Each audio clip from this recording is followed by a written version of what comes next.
اعوذ باللہ من الشیطان الرجیم بسم اللہ الرحمن الرحیم وبہ نستعین انہ خیر ناصر و معین والصلاۃ والسلام علی رسولہ الکریم واہل بیتہ الطیبین الطاہرین المعصومین ولعنۃ الدائمۃ علی اعدائهم والعداوۃ الی یوم الدین۔ اما بعد فقد قال اللہ تبارک و تعالی فی کتابہ الحکیم بسم اللہ الرحمن الرحیم اقرأ باسم ربک الذی خلق۔ پروگرام مذاکرہ کے ساتھ محمد اصغر یزدانی آپ کی خدمت میں حاضر ہے اور میرے ساتھ شریک گفتگو ہیں جناب علامہ فدا بخاری صاحب قبلہ اور ہمارے محترم بھائی جناب علامہ نجم الحسن نقوی صاحب قبلہ عمرہ اور زیارات کی سعادت کے لیے سعودی عرب میں موجود ہیں۔ خالق حقیقی ان کی عبادات کو اپنی بارگاہ میں قبول و منظور فرمائے اور انہیں پوری امت اسلامیہ اور ہم سب کے لیے خالق حقیقی کے حضور یقیناً وہ دعا فرما رہے ہوں گے، خالق حقیقی ان کی دعاؤں کو قبول و منظور فرمائے۔ آج کا یہ پروگرام مذاکرہ دو عنوان ہمارے ذہن میں ہیں، ایک تو بعثت رسول ہے اور ایک چونکہ رجب کے آخری ایام اور یہ ایام خاندان طہارت سید الشہداء حضرت امام حسین علیہ الصلاۃ والسلام کی کربلا کے میدان کی طرف روانگی کی ابتدا انہی دنوں ہوئی تھی، یعنی 28 رجب کو۔ تو اس عنوان سے آج دو جو ہیں وہ موضوع ہمارے ذہن میں ہیں۔ کہاں تک ہم گفتگو کر پاتے ہیں یہ پروگرام کے آخر تک یقیناً آپ کو پتہ چل جائے گا۔ بعثت پیغمبر گرامی صلی اللہ علیہ وآلہ وسلم کی بعثت، متفق ہیں سارے سنی شیعہ بھائی اس بات پہ، البتہ اس بات میں اختلاف ہے کہ بعثت سے مراد کیا ہے۔ بعض کے نزدیک بعثت سے مراد اعلان رسالت ہے اور بعض کے نزدیک بعثت سے مراد یہ ہے کہ پیغمبر گرامی کو نبوت ملی تھی۔ شیعہ نقطہ نظر یہ ہے کہ پیغمبر گرامی صلی اللہ علیہ وآلہ وسلم نے بعثت کے وقت اعلان رسالت فرمایا تھا۔ اب بعثت کا جو ہے وہ تاریخیں کیا ہیں، کون سی تاریخ کو پیغمبر گرامی جو ہیں وہ مبعوث ہوئے، اس حوالے سے بھی ملت اسلامیہ کے درمیان اختلاف ہے۔ شیعہ نقطہ نظر یہ ہے کہ 27 رجب یعنی آخر رجب جو ہے وہ پیغمبر گرامی صلی اللہ علیہ وآلہ وسلم کی بعثت ہوئی، جبکہ برادران کے ہاں اس حوالے سے اختلاف ہے۔ وہ جو ہے وہ یہ سمجھتے ہیں کہ رمضان کی بعض کے نزدیک 18 تاریخ ہے، بعض وہ کہتے ہیں کہ 19 تاریخ ہے، 17 تاریخ، حتیٰ بعض نے یہ کہا کہ ربیع الاول کی تاریخ ہے، بعض وہ یہ کہتے ہیں کہ ابتدائے رمضان میں بعثت پیغمبر گرامی صلی اللہ علیہ وآلہ وسلم ہوئی 12۔ رمضان کے حوالے سے برادران کے ہاں زیادہ رجحان ہے۔ شیعہ نقطہ نظر یہ ہے کہ رجب کی آخری تاریخیں ہیں، جبکہ ان کے ہاں یہ نقطہ نظر ہے کہ رمضان کی تاریخیں۔ اچھا، رمضان کی تاریخیں ان کے ہاں کیوں ہیں، وہ اس بات کی طرف مائل کیوں ہوئے؟ اس کی وجہ وہی پہلی وحی ہے۔ چونکہ قرآن حکیم کے حوالے سے قرآن حکیم نے یہ ارشاد فرمایا کہ شہر رمضان الذی انزل فیہ القرآن، ماہ مبارک وہ ہے کہ جس میں قرآن حکیم نازل ہوا۔ وہ یہ سمجھتے ہیں کہ چونکہ پہلی وحی نازل ہوئی تھی رمضان میں، چونکہ قرآن نے کہا خود ہی کہ قرآن نازل ہوا ہے ماہ مبارک میں، تو پہلی وحی بھی ظاہر ہے کہ نازل ہوئی ہوگی اسی ماہ مبارک میں، لہٰذا اس اعتبار سے پیغمبر کا اعلان رسالت یعنی بعثت جو ہے وہ ماہ مبارک رمضان ہے۔ جبکہ اس بات کی طرف توجہ کرنی چاہیے اور بعض برادران میں سے بزرگان نے اس بات کی طرف توجہ کی بھی ہے۔ تفسیر در منصور میں حضرت عبداللہ ابن عباس سے اس روایت کو نقل کیا گیا ہے کہ نہیں، رجب ہی کی آخری تاریخیں ہیں۔ پھر برادران کے ہاں یہ بھی بات ہے کہ پیغمبر گرامی صلی اللہ علیہ وآلہ وسلم پہ جب وحی بذریعہ جبریل ہوئی تو اس سے پہلے پیغمبر گرامی پہ وحی ہوا کرتی تھی عالم رؤیا میں، یعنی خواب میں، اور اس کی مدت بھی 6 ماہ تک بیان کی جاتی ہے، یعنی 6 ماہ تک مسلسل عالم رویا میں خواب میں پیغمبر گرامی صلی اللہ علیہ وآلہ وسلم جو ہے وہ احکام وصول کرتے رہے۔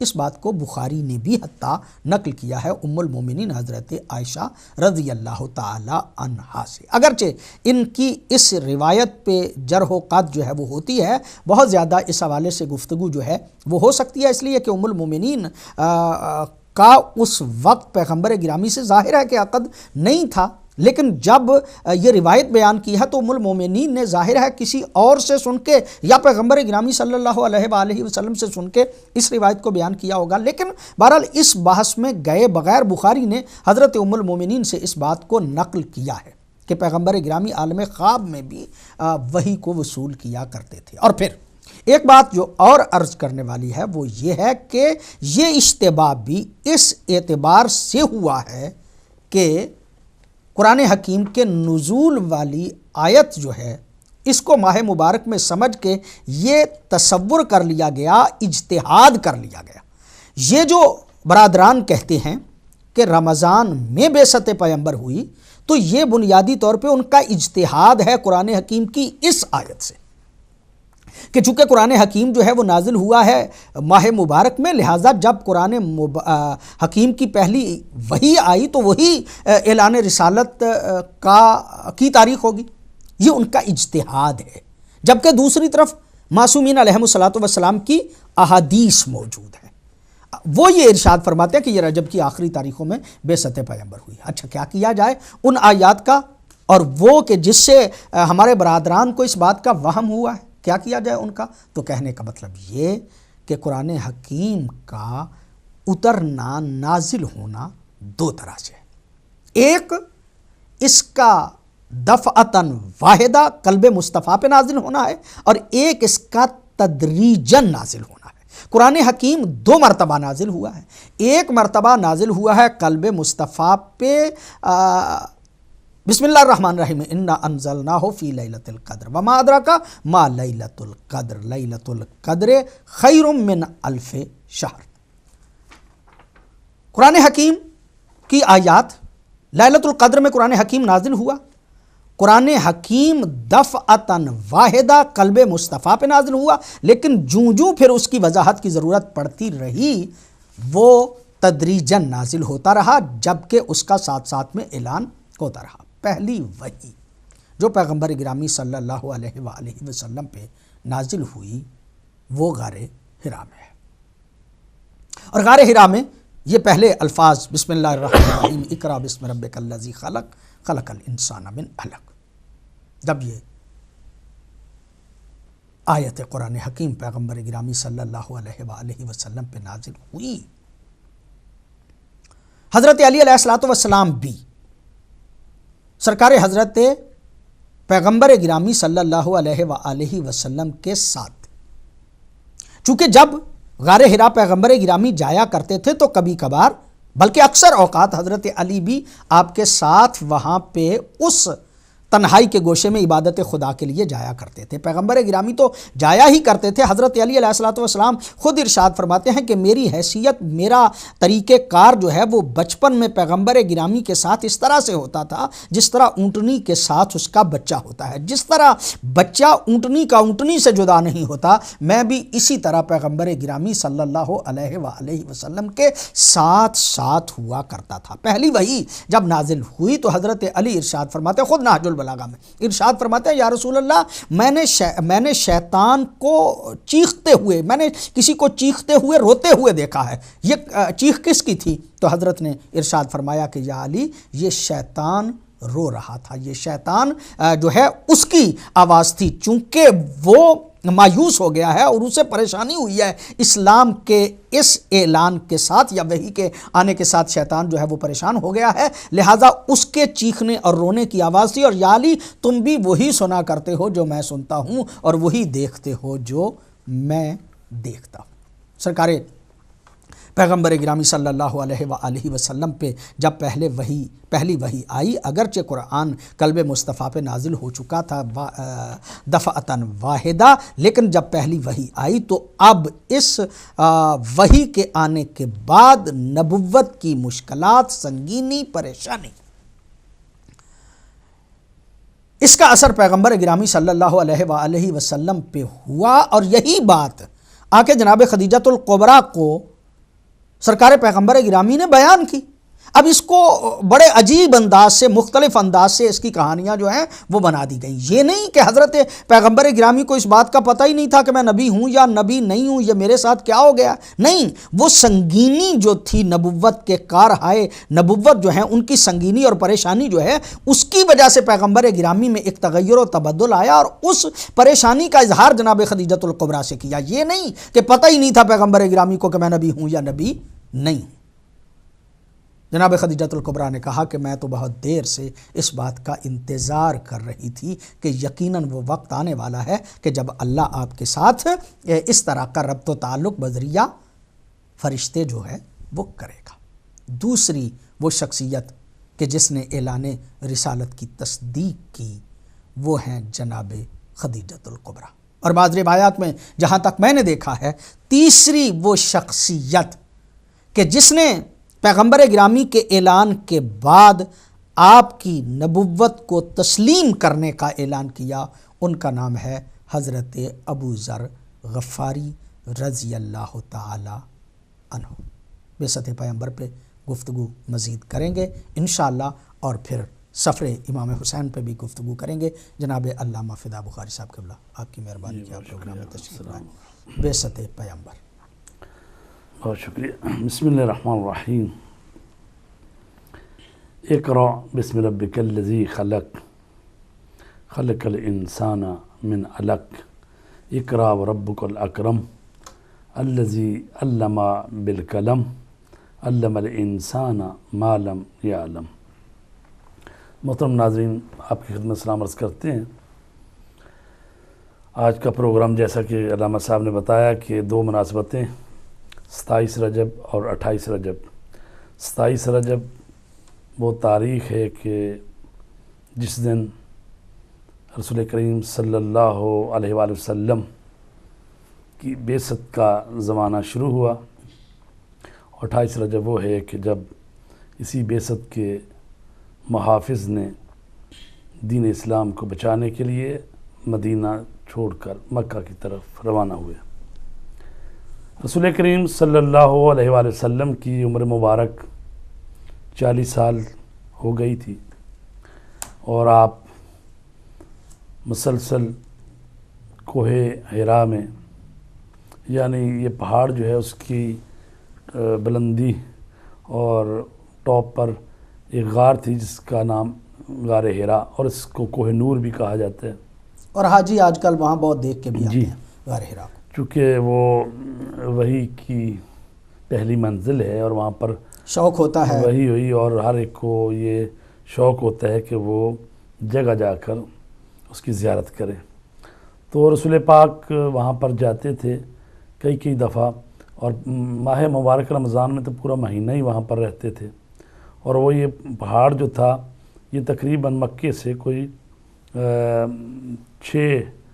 2 فرسخ کے فاصلے پر، یعنی 6 میل کے فاصلے پر مکے سے دور تھا، اور وہ جو غار کا دہانہ تھا اور اس کا جو پورا رخ تھا وہ خانہ کعبہ کی طرف تھا یہ، تو وہاں پر بیٹھ کر پورا نظارہ یعنی خانہ کعبہ کو بھی دیکھا جا سکتا تھا، اور پورے جو مکہ کی سرزمین اس پر بھی نگاہ پڑتی تھی، اور اللہ تبارک تعالیٰ کی یہ زمین اور یہ پہاڑ اور یہ مکہ جو اولین شہر اس پر نگاہ بھی پڑتی تھی، اور اللہ تبارک تعالیٰ کی آیات میں غور و فکر بھی کرتے تھے۔ رسول پاک اللہ سے مناجات کرتے تھے، عبادت کرتے تھے، اور وہاں پر موجود ہوتے تھے بیشتر اوقات۔ تو آپ پر اس وقت جبرائیل امین نازل ہوئے 27 رجب کو، اور انہوں نے جو پہلی 5 آیتیں ہیں سورہ علق کی وہ آپ کے سامنے تلاوت فرمائیں جبرائیل نے۔ بسم اللہ الرحمن الرحیم۔ اقرأ بسم ربک الذی خلق، پڑھیے اپنے رب کے نام سے کہ جس نے خلق کیا۔ خلق الانسان من علق، پیدا کیا انسان کو جمے ہوئے خون سے۔ اقرأ وربک الاکرم، پڑھیے اور آپ کا رب جو ہے وہ صاحب عزت ہے۔ الذی علم بالقلم، وہ پروردگار کے جس نے علم سکھایا قلم کے وسیلے سے۔ علم الانسان ما لم یعلم، انسان کو وہ کچھ سکھایا جس کو وہ نہیں جانتا تھا۔ تو عزیزان گرامی، یہ پہلی 5 آیتیں ہیں جو آئی ہیں، اور واقعاً جو اس دین کی برتری ہے اور اس شریعت محمدی کی اور دین اسلام کی، کہ اس میں سب سے پہلی جو بات کی گئی ہے وہ پڑھنے کی بات کی گئی ہے۔ اقرأ، پڑھیے، اور پڑھنا بھی ہے تو کس کے نام سے پڑھنا ہے؟ بسم ربک الذی خلق، اپنے پروردگار کے نام سے پڑھیے جس نے خلق کیا۔ تو لہٰذا اس پہلے جملے میں پڑھنے کی بات بھی ہے، رب کی بات بھی ہے، اور رب کی مخلوق کی بات بھی ہے جو اس نے خلق کیا ہے۔ اور خلق الانسان من علق، اور مخلوق میں جو اشرف المخلوقات ہے وہ انسان ہے، اور انسان کی بات کی گئی ہے۔ اقرأ وربک الاکرم، پھر دوبارہ اقرأ کی بات، پڑھنے کی بات پھر کی گئی ہے، اور رب کی بات بھی پھر دوبارہ کی گئی، ربک الاکرم۔ الذی علم بالقلم، وہ رب جس نے علم سکھایا، اور اس میں علم کی بات بھی آ گئی اور قلم کی بات بھی آ گئی۔ علم الانسان ما لم یعلم، پھر انسان کی بات آئی۔ تو لہٰذا جو غور کرنے والے ہیں، دقت کرنے والے ہیں، تو وہ سمجھتے ہیں کہ اس میں 2 مرتبہ رب کی بات آئی ہے، 2 مرتبہ انسان کی بات آئی ہے، اور 3 دفعہ علم کی بات آئی ہے۔ علم بالقلم، علم الانسان ما لم یعلم، علم کا مادہ 3 دفعہ استعمال ہوا ہے، اور ربک الاکرم اور ربک الذی خلق 2 مرتبہ رب کی بات آئی ہے، 2 دفعہ انسان کی بات آئی ہے۔ تو لہٰذا یہ پہلی 5 آیتوں میں دیکھا جائے تو پڑھنا، پڑھانا، علم اور معرفت اور انسان اور مخلوق ہونا اس کا، اور رب کی بات آئی ہے۔ تو لہٰذا یہ چونکہ جو وحی کا سلسلہ ہوتا ہے، یہ بندوں کو اللہ کے ساتھ ملانا ہوتا ہے، معرفت سکھانا ہوتا ہے، تعلیم و تربیت ہوتی ہے، ان کو معرفت سکھا کے اللہ کی طرف متوجہ کرنا ہوتا ہے۔ تو یہ 5 آیتیں جو پہلی آئی ہیں یہ اسی موضوع کو بیان کر رہی ہے۔ تو جب فرشتہ وحی نازل ہوا تو یہاں پر جو تاریخوں میں باتیں آئی ہیں کہ رسول پاک نے فرمایا میں تو پڑھنا نہیں جانتا، اور اس کے بعد جبرائیل امین جو ہیں انہوں نے رسول پاک کو اپنے سینے سے لگایا اور خوب پینچا، یعنی سینے سے لگا کر فشار دیا، پھر کہا پڑھیے، پھر انہوں نے کہا میں تو پڑھنا نہیں جانتا، پھر دوبارہ۔ تو لہٰذا کو 3 مرتبہ ایسا عمل ہوا، تب جا کے انہوں نے یعنی جیسے جیسے وہ پڑھتے گئے تو انہوں نے پڑھا۔ اور بعض روایات میں یہ بھی برادران کے ہاں موجود ہے کہ آپریشن بھی کیا۔ ہاں جی، آپریشن تو 3 مرتبہ انہوں نے کیا ہے۔ ایک تو آپریشن کیا ہے کہ جب حضرت علیمہ کے پاس تھے، چند سال کے تھے، 3-4 سال کے، اس وقت کیا گیا ہے۔ ایک آپریشن یہ جو ہے یہی اس سے پہلے بیست سے پہلے آپریشن کیا گیا ہے، اور تیسرا آپریشن کیا گیا ہے جو کہ جب معراج پر لے جانا تھا اس وقت۔ تو افسوس کہ یہ 3 آپریشن ہوئے ہیں، حالانکہ پہلی بات تو اس کی کوئی ضرورت ہی نہیں ہے، یہ کوئی مانوی بات ہے جس کو انہوں نے جسمانی کر دی گئی ہے، ٹھیک ہے۔ اور پھر یہ ہے کہ یہی بات تو رب اشرح لی صدری ویسر لی امری، اور وہ کہتے ہیں کہ اللہم اشرح لک صدرک، کیا ہم نے آپ کا سینہ نہیں کھولا؟ جی تو وہ علم نشرہ سے آپریشن مراد ہے۔ تو یہی میں عرض کرنا چاہتا ہوں کہ حضرت موسیٰ علیہ السلام نے بھی تو کہا تھا نا پروردگار میرے سینے کو کھول دے، رب اشرح لی۔ ٹھیک ہے جی، تو اس سے مراد یہ نہیں ہوتا کہ یعنی نعوذ باللہ کوئی سینے کے اندر کوئی تنگی ہو گئی ہے، کوئی مثلا دل کو پرابلم ہو گئی ہے یا پھپھڑوں کو یا کچھ، تو اس کا آپریشن کرنا ہے اور اس کو کھولنا ہے، ایسا نہیں ہے۔ مطلب انہوں نے ان کے ایسے بال بند نہیں ہو گئے تھے، تو انہوں نے یہ سمجھ لیا کہ رسول پاک کا یہ کام ہوا ہے، استغفر اللہ۔ تو ہم یہ کہنا چاہتے ہیں کہ دیکھیں پچھلے نبی بھی جو ہیں وہ خود دعائیں مانگتے رہے، یہی بات کی کہ بھی رسول پاک سے کہا لم نشرح لک صدرک، کیا ہم نے تیرے سینے کو نہیں کھول دیا؟ اور یہی بات حضرت موسیٰ علیہ السلام فرما رہے ہیں، خود دعا کی صورت میں سورہ طٰہٰ میں یہ موجود ہے۔ تو کہا گیا رب اشرح لی صدری، میرے اللہ میرے سینے کو کھول دے، ویسر لی امری، اور میرے اس امر کو جو تبلیغ کا ہے یہ آسان کر دے، ویفقہوا قولی، تاکہ لوگ جو ہیں میری بات کو سمجھیں۔ اور اس سے آگے بھی دعا مانگی ہے، چونکہ یہاں پر ہی ختم کر دیتے ہیں، اگلی بھی دعا ہے، اور اس پہ بات کہا گیا کہ وجعل لی وزیراً، میرے لیے وزیر قرار دے۔ اور یہ بھی نہیں کہ کہیں دوسری فیملی سے یا کہیں اور سے، نہیں، من اہلی، میرے اہل سے میرا وزیر قرار دے۔ اور نام بھی لیا ہارون اخی، وہ میرا بھائی ہارون ہے جو میرے لیے اور حضرت علی علیہ السلام کو بھی یہ کہا گیا کہ تیری حیثیت وہی ہے جو موسیٰ کے ساتھ ہارون کی تھی۔ یہی وجہ ہے کہ حضرت علی کے تینوں بیٹوں کے نام حضرت ہارون کے بیٹوں پہ رکھے گئے، چونکہ کہا جا رہا ہے۔ ایک بریک کے حوالے سے حاضر ہوتے ہیں ایک وقفے کے بعد۔